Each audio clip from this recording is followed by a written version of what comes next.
আরে কি এত দেখি আর্মির জব সার্কুলার, এই তো সুযোগ। এবার আমি আর্মি হয়ে আমি আমার স্বপনাকে বউ করে আনবো বান। শুধুমাত্র কঠোর পরিশ্রমের মাধ্যমেই একজন যোদ্ধা হওয়া যায়। দেশের জন্য যে কোনো সময় নিজের জীবন বাজি রেখে লড়াই করার মতো সাহস থাকতে হবে, তবেই সে তুমি আসল দেশপ্রেমিক।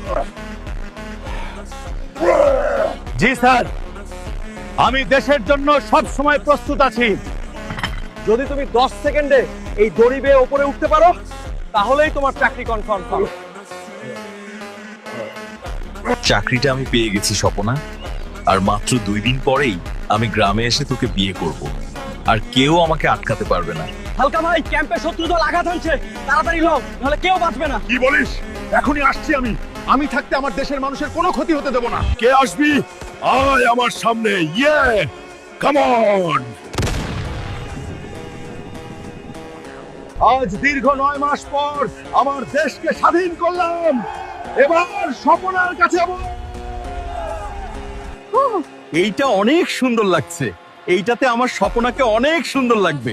এইটা প্যাক করে দিন চাই। সবগুলো গয়নাই অনেক সুন্দর, কোনটা রেখে কোনটা নেব বুঝতে পারতেছি না।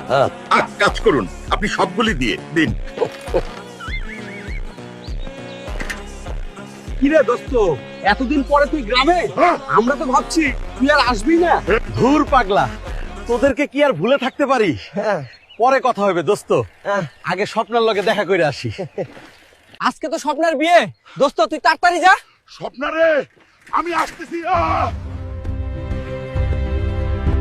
এ কি স্বপ্না, তুমি আমাকে রাইখা অন্য বেটারে কেন বিয়ে করতে আসো? আমাকে জোর করে বিয়ে দিচ্ছে হালকা, আমাকে তুমি নিয়ে যাও। আমি থাকতে স্বপনা আর কারো হতে দেব না তা। ভালোবাসলেই হয় না বন্ধুরা, ভালোবাসাকে জয় করে নিতে হয়, তাহলেই সে জমিয়ে শীত উপভোগ করতে পারবে।